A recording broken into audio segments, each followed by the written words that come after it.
जय जिनेन्द्र सभी को। चलिए आज की कक्षा प्रारंभ करते हैं। मंगलाचरण का स्मरण। जीव मजीवम दब्बम जिणवर बस हेण जेणणी दिठम देविंद विंद बंदम वंदे तम सबदा सिरसा। पिछली कक्षा में हमने अरिहंत परमेष्टि और सिद्ध परमेष्टि का स्वरूप समझा था। इस कक्षा में आचार परमेष्टि के स्वरूप के विषय में पढ़ेंगे। क्या है उन आचार परमेष्टि का स्वरूप? गाथा का उच्चारण। दंसणिणाणि पहाड़े वीर्ये चारित्य वरत वायारे अपम परम च जुंजई सो आयरियो मुनि झेयो। देखिए क्या कह रहे हैं यहाँ पर। क्या कह रहे हैं? दंसण नाण पहाड़े। दंसण मतलब दर्शन, नाण मतलब ज्ञान में, पहाड़े मतलब प्रधान हैं। ठीक है, आचार परमेष्टि। ठीक है, और क्या बोल रहे हैं? वीर्ये मतलब वीर, चारित्य चारित्य, और वरत वायारे। वरत वायारे मतलब श्रेष्ठ, वायार तवायारे। ठीक है, वर तवायारे ऐसा निकालेंगे तो वर मतलब श्रेष्ठ, तवायारे मतलब तप में। अपम मतलब अपने को, परम मतलब दूसरों को, च जुंजई मतलब लगाते हैं। ठीक है, चा मतलब और, तो अपने को, पर को, जुंजई मतलब किसमें? दर्शन में, ज्ञान में, वीर में, चारित्य में और तप, ये कहलाते हैं पांच। और आयारे मतलब आचार, तो इस आचार सबके साथ जोड़ दो, मतलब दर्शनाचार, ज्ञानाचार, वीर्याचार, चारित्राचार, तपाचार। तो इन पांच प्रकार के आचारों में अप्यम मतलब स्वयं लगते हैं, परम मतलब दूसरों को, जुंजई मतलब लगाते हैं। सो आयरियो वे आचार परमेष्ठि मुनि झेयो मतलब उन मुनि आचार परमेष्टि के लिए झेयो मतलब ध्यान करना चाहिए। ठीक है, तो जो मुनि दर्शन ज्ञान चारित्र सबसे सहित हैं वही क्या हैं? आचार हैं, उनका ध्यान करना चाहिए। क्योंकि आचार आचार बाद में है, पहले कौन है? मुनि हैं, याद रखिएगा। वैसे अरिहंत, सिद्ध और साधु आप तीन मतलब सुनते होंगे। आचार और उपाध्याय तो साधु के ही भेद हैं। ठीक है, साधु में से बन गए आचार, साधु में से उपाध्याय में, लेकिन मूल पद वहाँ पर कौन सा हो गया? साधु। उसमें से फिर ज्ञान चारित्य योग्यता के हिसाब से आचार उपाध्याय का पद दिया जाता है। तो इस प्रकार से यहाँ पर आपने इसको समझ लिया है। ठीक है, अब हम आगे बढ़ते हैं, आचार परमेष्टि के स्वरूप को भावार्थ में समझें। जो दर्शन, ज्ञान, चारित्य, तप और वीर इन पंचाचार्यों का स्वयं आचरण करते हुए अपने शिष्यों साधुओं से आचरण कराते हैं, संघ के प्रधान होते हैं। आचार्य क्या होते हैं? संघ के प्रधान, प्रमुख होते हैं। शिक्षा, दीक्षा, धर्मोपदेश ही जिनका कार्य है, जो अपने शिष्यों को, समाज को शिक्षा देते हैं, दीक्षा देते हैं, धर्म का उपदेश देते हैं। समुद्र के समान गंभीर, देखो आचार कैसे होना चाहिए, आचार बहुत बड़ा पद है, तो आचार कैसे होना चाहिए? समुद्र के समान गंभीर होना चाहिए, मेरु के समान निश्चल, पृथ्वी के समान सहनशील तथा 7 प्रकार के भय से रहित ऐसे आचार परमेष्टि ध्यान करने योग्य हैं। सप्त भय जो होते हैं, मरण भय, आरक्षा भय, गुप्ती भय, ठीक है, अकस्मात भय, ये सब कुछ जो 7 भय होते हैं उनसे रहित होते हैं। और ये सारे गुण आचार परमेष्टि के हैं, इनका भी हम क्या? ध्यान और चिंतन कर सकते हैं। ठीक है, अब देखें उपाध्याय परमेष्टि का स्वरूप आगे की गाथा में हम पढ़ते हैं। कौन है उपाध्याय परमेष्टि? देखिए, जो ऋणत्नय जुत्तो णिच्चम धम्मो वदेशणे निर्दो सो बुझाओ अप्पा जदिवर बस हो नमो तस्। देखिए क्या कह रहे हैं। जो ऋणत्नय जुत्तो, जो रत्नात्रय से जुत्तो मतलब युक्त हैं, और णिच्चम धम्मोपदेशणे निर्दो मतलब नित्य ही धम्मोपदेशणे मतलब धर्म का उपदेश करने में, निर्दो मतलब निरत हैं, मतलब नित्य ही धर्म का उपदेश देते हैं। सो उपझाओ अप्पा वह आत्मा, उपझाओ मतलब उपाध्याय परमेष्टि है। ठीक है, आगे क्या कह रहे हैं?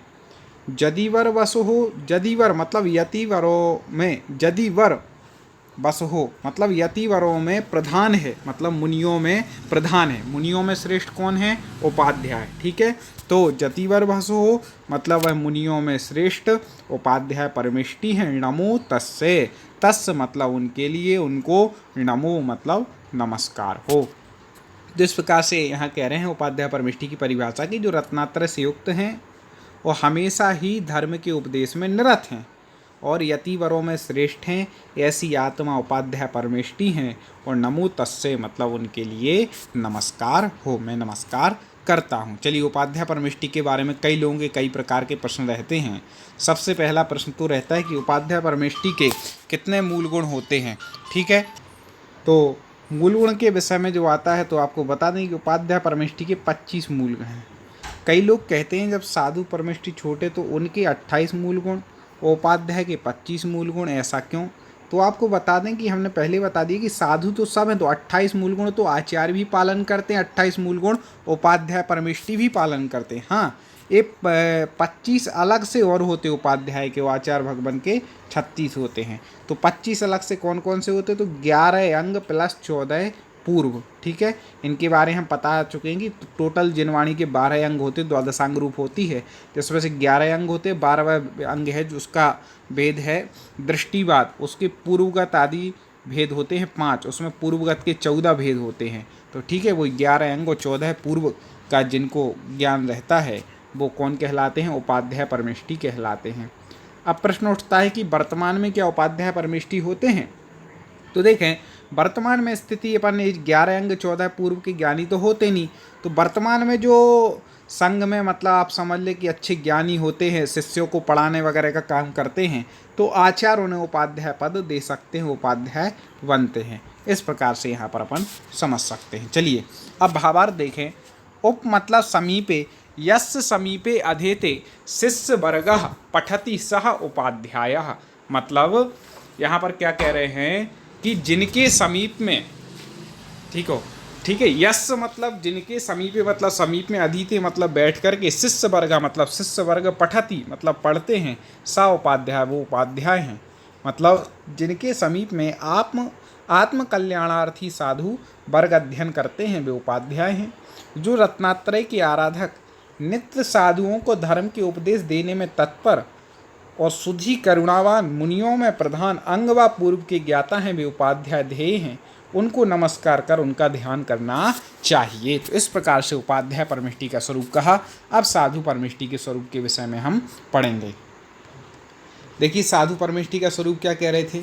अभी तक तो हम प्रतिदिन 3-3 गाथाएं ले रहे थे, आज 4 गाथाएं लेंगे, क्योंकि फिर हमारी क्या है 55 गाथाएं हो जाएंगी आज की कक्षा में, और 3 गाथाएं अगली कक्षा में लेकर के यह द्रव्य संग्रह ग्रंथ पूर्ण हो जाएगा। हमें उम्मीद है आपको पसंद आया होगा, ये कक्षाएं पढ़ने में समझ में आया होगा, और इसी तरह आप स्वाध्याय को अपने बढ़ाएं और निरंतर माँ जिनवाणी का स्वाध्याय करें। चलिए, अब साधु परमेष्टि का स्वरूप हम सभी लोग समझेंगे।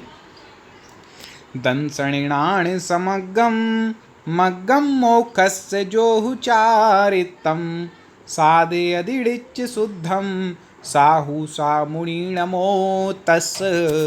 देखिए क्या कह रहे हैं यहाँ पर कि दंसन नाण समग्गम, दंसन मतलब दर्शन, नाण समग्गम मतलब ज्ञान से, समग्गम मतलब सहित, पूर्ण, जो दर्शन और ज्ञान से पूर्ण है। ठीक है, और मग्गम मोक्षस, और मोक्षस मग्गम मतलब मोक्ष के मार्ग हैं, मोक्ष के मार्गभूत हैं। ठीक है, जो हु चारित्तम मतलब हु मतलब निश्चय से, चारित्तम मतलब चारित्य को, साध यदि मतलब साधते हैं, और जो निश्चय से चारित्य को भी साधते हैं। ठीक है, फिर आगे बोल रहे हैं लिच्च शुद्धम, जो नित्य शुद्ध मतलब राग आदि से रहित हैं। ठीक है, साहु सा मुनि मतलब वह मुनि, साहु मतलब साधु परमेष्टि हैं। वह मुनि कौन है? सा मुनि मतलब वह मुनि, साहु मतलब साधु परमेष्टि हैं। और नमो तस् मतलब उनके लिए, तस् मतलब उनको, नमो मतलब नमस्कार हो। ठीक है, तो जो दर्शन और ज्ञान से सहित हैं, मोक्ष के मार्गभूत हैं और निश्चय से चारित्य को साधते हैं, हमेशा नित्य शुद्ध मतलब रागादि से रहित हैं, और वह मुनि साधु परमेष्टि हैं, नमो तस्से उनके लिए नमस्कार हो। चले देखें भावार्थ। जो अनंत ज्ञान आदि रूप शुद्ध आत्मा के स्वरूप की साधना करते हैं, 5 महाव्रत आदि 28 मूल गुणों को धारण करते हैं। ठीक है, 5 महाव्रत आदि 28 मूल गुणों को धारण करने वाले, देखिए 28 मूल गुण के धारण करने वाले साधु कब तक पाए जाएंगे? जब 5वां जो काल है ठीक है, उसके पूर्ण होने के 3 वर्ष 8.5 माह शेष रह जाएंगे, मतलब 3 वर्ष 8 माह 15 दिन शेष रह जाएंगे, तब तक साधु परमिष्टि का सद्भाव रहेगा, इस पंचम काल में बता रहे हैं। ठीक है, तो हम सभी का सौभाग्य है कि हमें साधु परमिष्टि के दर्शन, आचार्य परमिष्टि के दर्शन निरंतर मिलते रहते हैं, और हमें उनके दर्शनों का, उनको आहार दान इत्यादि का लाभ जरूर लेना चाहिए। ठीक है, तो 28 मूल गुण को धारण करते हैं, 3 गुप्तियों से सुरक्षित हैं, मतलब मन वचन काया 3 गुप्तियों से सुरक्षित है। 18,000 सील के भेदों को धारण करते हैं, सील जो व्रत होता है उसमें 18,000 जो दोष होते हैं उनसे रहित होते हैं। ठीक है, तो उन व्रतों को धारण करते हैं। 84 लाख उत्तर गुणों का पालन करते हैं। साधु परमिष्टि कितने उत्तर गुण होते हैं? 84 लाख। ठीक है, मूल गुण तो ये 28 है ही। और वे साधु परमिष्टि होते हैं, उनको नमस्कार कर उनका ध्यान करो, उनको भी नमस्कार करो और उनका भी ध्यान करो। इस प्रकार से हमें आचार्य परमिष्टि, उपाध्याय परमिष्टि और साधु परमिष्टि के विषय में ध्यान करना चाहिए। बैठ करके आप स्मरण करें आचार्य परमिष्टि के गुणों का, कैसे हैं हमारे आचार्य परमिष्टि, इस प्रकार से अपन ध्यान कर सकते हैं। चलिए अब आगे बढ़ते हैं, एक और गाथा आज हम पढ़ेंगे, और अगली पूरी मतलब हम जो अगली कक्षा पढ़ेंगे उसमें हमारा द्रव्य संग्रह जी ग्रंथ का स्वाध्याय पूर्ण हो जाएगा। आप लोगों ने बहुत अच्छे तरीके से पढ़ा है, याद भी जरूर करना है, इस बात को आप रहें। यदि आप कहीं भूल जाते हैं तो आप हमारे चैनल की प्लेलिस्ट में जाएंगे द्रव्य संग्रह में, तो आप क्रम से जो भी कक्षा आपने ना पढ़ी हो, कोई छूट गई हो तो आप वो पढ़ लीजिए। पूरे वीडियो आपको क्रम से 1 2 3 4 5 6 कक्षा, और आप क्या करें 15-20 दिन बाद एक बार और इसको पढ़ लें, जिससे आपका पूरा पक्का हो जाएगा। चलिए अब देखें, साधु के निश्चय ध्यान की योग्यता बतला रहे हैं कि साधु किस प्रकार से निश्चय ध्यान करते हैं। देखें, जम किंचि विचिंतन्तो निर्णीह वित्ति हवे जदा साहु लद्धूणये अत्तम तदाहुतम तस्य निश्चयम झाणम। देखिए क्या कह रहे हैं साधु परमिष्टि के लिए। तो देखें, जम किंचि विचिंतन्तो मतलब जम किंची मतलब जो कुछ भी, चिंतन्तो मतलब चिंतन करते हुए, निरीह वित्ति मतलब इच्छा रहित होते हुए, हवे मतलब होते हुए, ठीक है, होता है या होते हैं, जदा मतलब जब, साहु मतलब साधु, जो कुछ भी चिंतन करते हुए इच्छा रहित, निरीह वित्ति मतलब इच्छा रहित होते हैं, जदा साहु जब साधु, ठीक है, चिंतन करते हुए निरीह व्यक्ति होते हैं, तब लद्धूणय ए अत्तम, लद्धूणय ए अत्तम, लद्धूणय मतलब प्राप्त करते, ए अत्तम मतलब एकाग्रता को, एकाग्रता को प्राप्त करते हुए, निरीह वृत्ति होते हुए जो कुछ भी वो क्या करते हैं, चिंतन करते हैं। तद आहु, ठीक है, तद मतलब उस समय, तदा यहाँ से निकलेगा, तदा आहु मतलब उस समय, आहु मतलब कहा जाता है, तम मतलब वह, तस मतलब उन साधु के, निश्चयम मतलब निश्चय, झाणम मतलब ध्यान, उस समय उन साधु को वह निश्चय ध्यान कहा जाता है। सामान्य में समझें कि जिस समय साधु क्या करते हैं, चिंतन करते हैं, ठीक है, और चिंतन करते हुए एकाग्रता को प्राप्त कर लेते हैं, और वहाँ पर इच्छा रहित होकर के चिंतन कर रहे, कोई इच्छा नहीं है तो इच्छा रहित होते हैं, उस समय उन साधु के निश्चय ध्यान कहा गया है। इस प्रकार से साधु में निश्चय ध्यान की योग्यता बतलाई है। ये निश्चय ध्यान साधुओं के ही होता है। देखें, ध्येय पदार्थ में एकाग्र होकर जिस किसी वस्तु का चिंतन करता हुआ साधु जब निष्पय वृत्ति वाला होता है, उस समय साधु के उस ध्यान को निश्चय ध्यान कहते हैं। विषयों कषायों को दूर करने के लिए तथा चित्त को स्थिर करने के लिए पंच परमेष्टि आदि पर पदार्थ भी ध्येय होते हैं। ठीक है, विषय कषायों को त्याग करने के लिए, चित्त को स्थिर करने के लिए पंच परमेष्टि भी क्या हैं, ध्येय हैं। फिर जब अभ्यास से चित्त स्थिर हो जाता है, तब शुद्ध बुद्ध एक स्वभाव निज शुद्ध आत्मा का स्वरूप ही ध्येय होता है। पहले तो पंच परमेष्टि का आलम्बन लेते हैं ध्यान करने के लिए, लेकिन जब उनका मन स्थिर होने लगता है तब वो फिर अपनी आत्मा का ध्यान करते हैं, क्योंकि आत्म ध्यान कोई आसान चीज़ नहीं है। ठीक है, साधु बनना भी आसान चीज़ नहीं है। तो इस प्रकार से हमने यहाँ पर देखा आचार्य उपाध्याय साधु परमेष्टि का स्वरूप और साधु के निश्चय से ध्यान। अब कल की कक्षा में हम 3 गाथाओं को और पढ़ के इस ग्रंथ का स्वाध्याय पूर्ण करेंगे। इसी तरह आप पढ़ते रहें और माँ जिनवाणी का स्वाध्याय करें। सभी को जय जिनेंद्र।